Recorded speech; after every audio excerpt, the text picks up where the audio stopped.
The world is changing rapidly, and I'm excited about it. I don't think I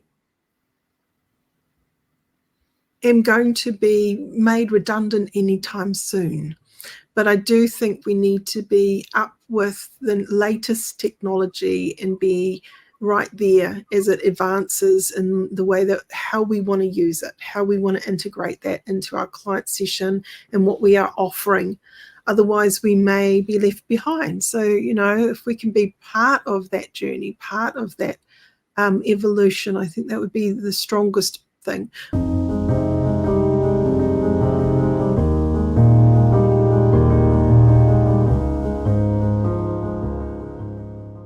Hi everyone, I just want to share something very funny. We've just been recording but not recording, so I thought I would get into this talk time, and for real we're going to be recording this part. We're talking about AI and how it's sort of been affecting things and how the future of hypnotherapy might go with virtual reality and things like that. Teresa Saunders is going to come in and have a chat. We've actually got really warmed up now because we've been talking for the last half an hour, not realizing it wasn't recording. So I hope you enjoy this one. I'm Meredith McCarthy, your host, and I'm a clinical hypnotherapist here in Wellington. And Teresa Saunders is also a clinical hypnotherapist, and we're both passionate about teaching people all about hypnosis. Hi, Meredith. So take two, or shall I say take one that's actually recording. The beauty of AI. See, sometimes it doesn't work if you don't press the button. That's exactly right. So let's get right into this. We're talking really about virtual reality screens, and now I know that you've actually used one. Yes, I have. My son's a gamer, and took quite delight of actually getting me to put on the virtual headset and have a look at me not being able to actually activate and work things, because it's, for those that haven't used it, it's a very different feeling when you've got this headset on and everything's in front of you. Well, displayed. It's not in front of you because obviously it's virtual, but you feel as if it is. And it's very weird to use and to move, but it immerses you in it. It's as if you're actually in the game. It's quite fascinating for those that haven't used it. So, you know, in a therapeutic side of things, there has been some research done that people have used this in hospitals for people who are going through operations. If they're allergic to anesthesia, or you know, they're going through and they just want to use some other form of focusing their mind so they can do the operation. It actually helps healing time, because if they didn't have the anesthesia in the beginning, their body will heal quicker and they're less likely to bruise. So that's pretty cool, isn't it? It is, and I know there are some dentists that actually do dental work through using that technology, or through just hypnosis anyway. They work along with a hypnotherapist. Wow. Yeah. And they have seen a better recovery rate. Yeah. So as far as I understand, they kind of can do it where they say, well, would you like to be by the ocean, or would you like to be in a park or a garden? And then they have particular hypnotic journeys that they can listen to, and then they can visually see these while they're having the operation. So it just takes the mind somewhere else. And that's the joy of hypnosis. So people can do that without the virtual reality screen. That's been done. But I think this is just like helping people to really focus and take their mind somewhere else. So it's right there. Yeah. Yeah, it takes you to that next level, because you've got the visual and the auditory sounds to actually help take you deeper into hypnosis. Because, you know, part of our ancient mind doesn't really know the difference between imagined and real. And especially if we've been shown a picture there that's external, it's as if it's real to our ancient brain. So our autonomic nervous system is going to get stimulated according to what it's seeing. So if it's seeing a picture of calm and relaxation, then it's going to amplify that. I was looking at something the other day about cows and the milk production. They're apparently putting these virtual reality screens that are showing green grass fields and that kind of thing in the depth of winter, so their yield of milk stays high. Oh, okay, interesting.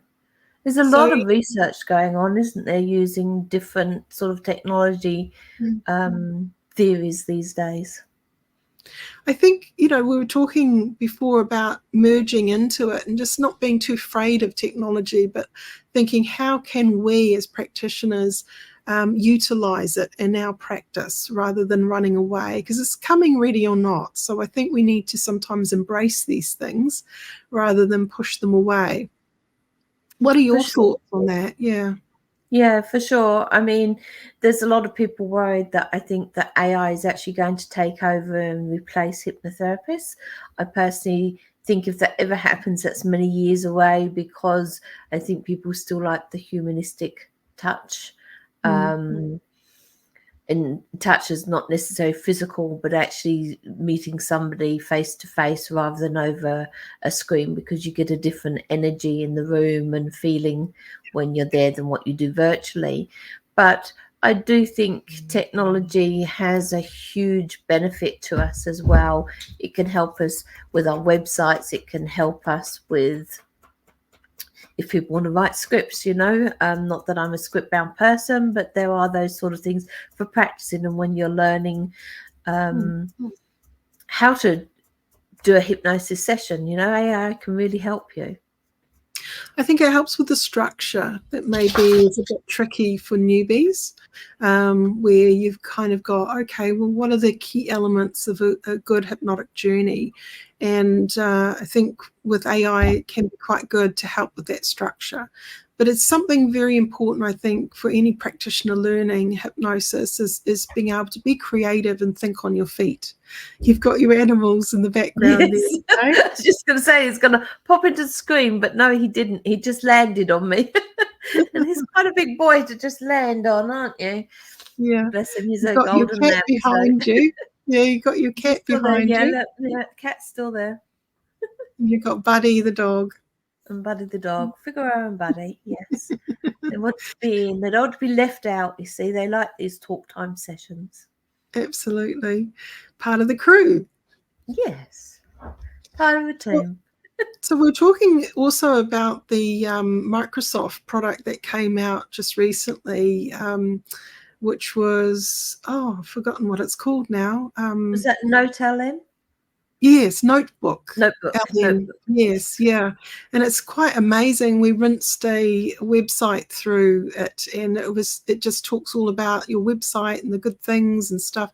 But it can also show what you might have missed out on your website as well. Yes, and it is amazing, because I actually sent that through to my daughter, and my daughter asked me what radio station was it recorded on. She had absolutely no idea that it was generated through AI. That's how good it is. Yeah. It's fascinating but scary in some ways as well.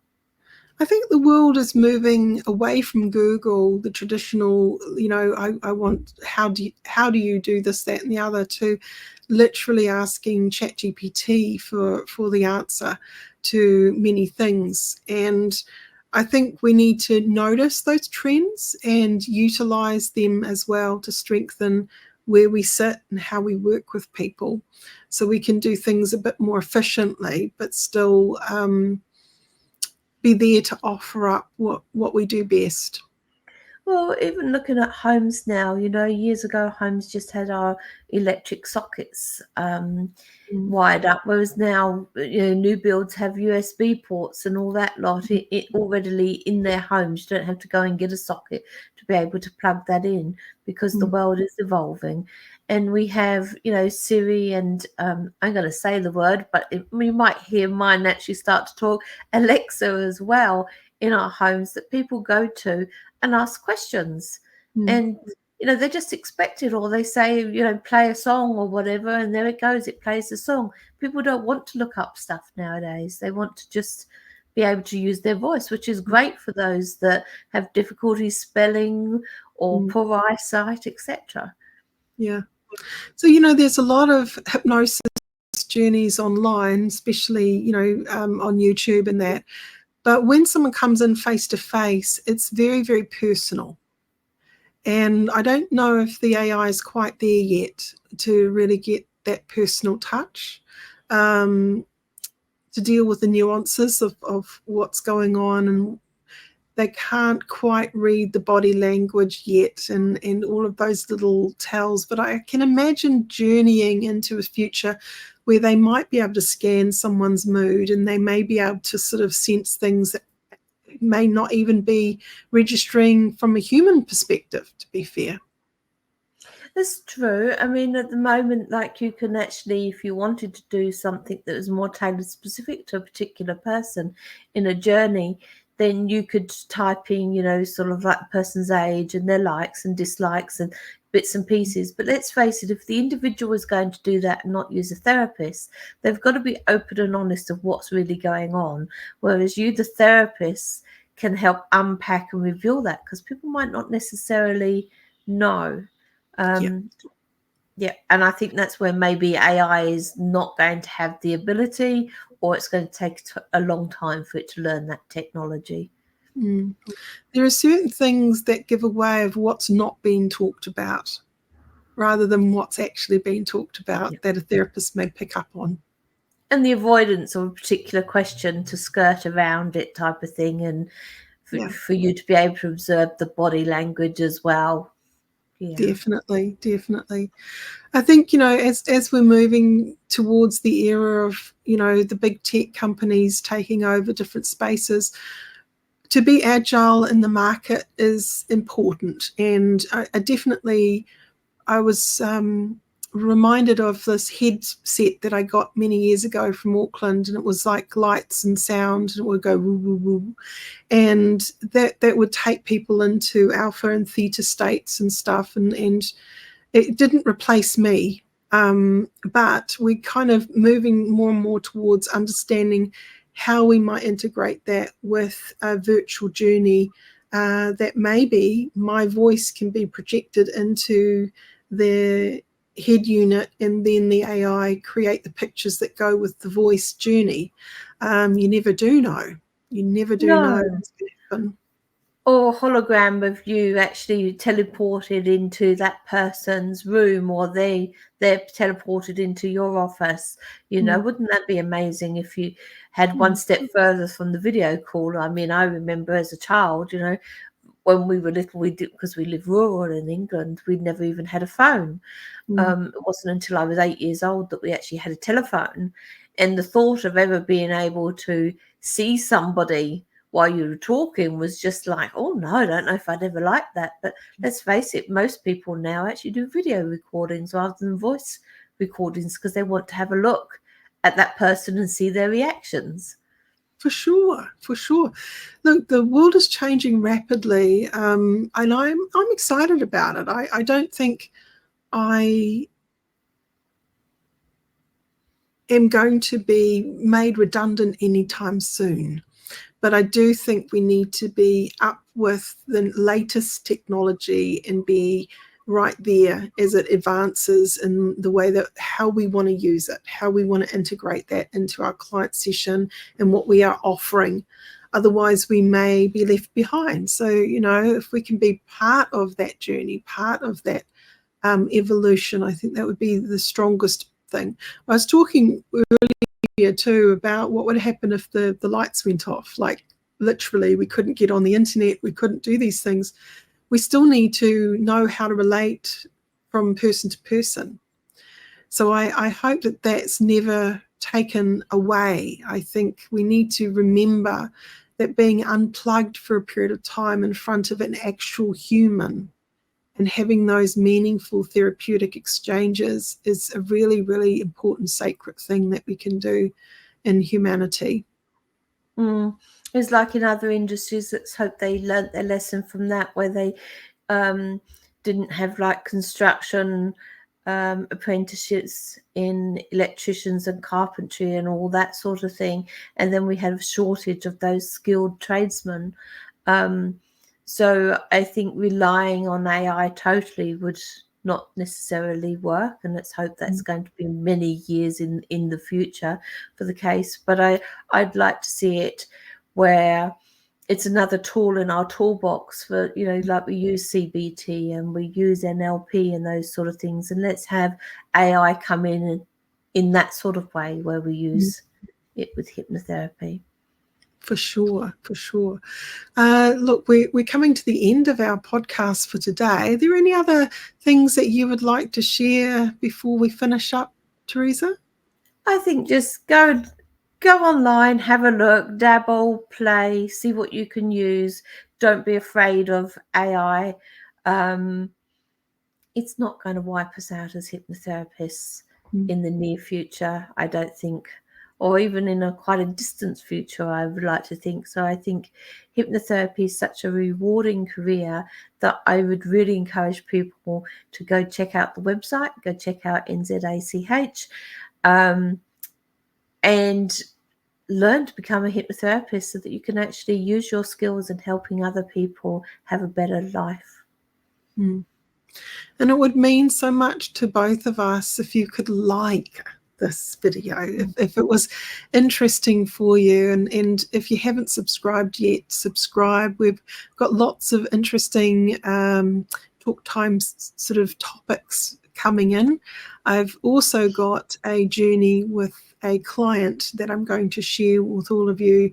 Once that's all finished, I can share that out to the world, and you can sort of see how an actual session runs and how it can move from a hypnotherapy to a more coaching process session. So that's how I work with my clients. Sometimes we're doing hypnotherapy, and sometimes it's really about a coaching process of putting in front of that client little wee stepping stones of achievement that will move them towards that goal. But having the right mindset's everything. So you'll see that in action. But anyway, I'm just going to butt in there, and I think this is the beauty where we need to look at AI and evolving times. Now, when you started your career in hypnotherapy, there is no way that you would have actually been able to see a recording of a session. It would have been books or physical examples of how things moved. So if you enroll in the school, then you will actually have these fantastic little video snippets and different ways of actually helping you move forward and learn about hypnotherapy, along with the support from a fantastic trainer that's had 30 years experience. So she's in the know. Yeah, real life. Yeah, real life, in the know. Ups and downs she can share. Absolutely. So that's wonderful. Thank you for those that have hung on into the end of this video. We appreciate your time, and I hope to see you all next week for the next edition of Talk Time. We're going to be starting up a new series, so you'll see that rolling out soon. So thank you. This is the conclusion of this series, and thank you again, Teresa, for joining me on these. Thank you, and make sure you click like and subscribe so that you don't miss out on next week's Talk Time session. Thanks, Meredith. Catch you next week. Bye, everyone. Bye.